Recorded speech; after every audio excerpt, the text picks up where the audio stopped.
Hello नमस्ते दर्शन साथीभाइ सबैजनालाई। मेरो ड्युटी जाने टाइम भयो है, ड्युटी जाँदैछु। म आज फेरि एउटा भिडियो बनाउँदैछु। कस्तो लाग्छ मेरो भिडियो लाइक कमेन्ट सेयर गर्नु होला, अनि फलो गर्न नबिर्सिनु होला। मलाई फलो गर्नु भएको छैन भने है। खासमा म के भन्दैछु भने तपाईहरुको छरछिमेकमा अनि कोही मान्छे एकदमै जाँड खाएर अनि तपाईहरुको कुरा नसुन्ने, छरछिमेकमा हल्ला गर्ने, एकदमै दुःख दिइरहेको छ त्यो मान्छेले।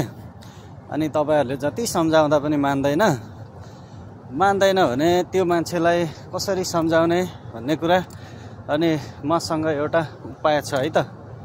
त्यो खासमा के हो भने त्यो मान्छेलाई तपाईहरु कसैले पनि अब साथ नदिनुस्, अरु काममा हैन है, फेरि जाँड खानामा।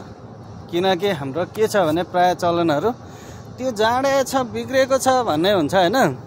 जाँड खान्छ, खाली जाँड खाएको खाइ गर्छ भन्ने, अनि उसको पछि लाएर लुकी लुकी उसँगै आफू जाँड खान जाने, अनि बुढीको आँखा छली छली आफू जाँड खान जाने। अनि त्यसरी साथ दिएपछि उ जाँडे हुँदैन त। त्यसैले हामीले अब त्यो मान्छेलाई जाँड खानलाई साथ नदिनुस्, अनि कहिले नि उसको साथमा नजानुस्। अनि उ जुन ठाउँ जान्छ अनि गाली गर्नुस्, घृणा गर्नुस्, उले भनेको मान्दैन, यो जाँडे छ अनि भन्नुस् त। अनि उ 2-4 दिनपछि देखि उ सोच्न थाल्छ, आफै हो रहेछ नि, यो समाजले त मलाई छोड्दिसक्यो, म समाजबाट एक्लै पो भएछु, आहा यो जाँड खानु राम्रो रहन्छ भनेर उ सुध्रिन्छ नि साथीहरु। अनि तपाईहरु उसैलाई साथ दिनुहुन्छ, उसँगै जाँड खान जानुहुन्छ, अनि उ जाँडे हुँदैन त।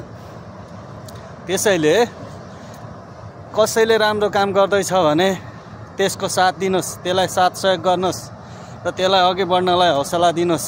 अनि नराम्रो काम गर्दैछ भने अनि सकेसम्म सम्झाउनुस्, सम्झाएर मान्दैन भने छोडिदिनुस् उसलाई उसैको ठाउँमा।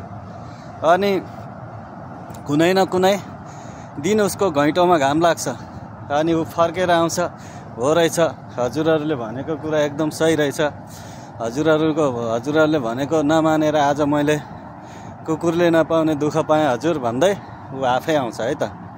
यो घटना खासमा मेरो जीवनमा पनि घटेको छ। श्रीमतीले अनि जाँड नखाऊ बुढा भन्दै थियो, अनि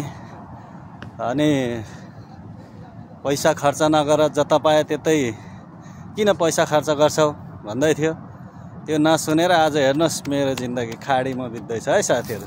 मेरो भिडियो कस्तो लाग्छ लाइक कमेन्ट सेयर गर्नुस्। मलाई फलो गर्नु भएको छैन भने फलो गर्नुहोस्। जय नेपाल, जय देश।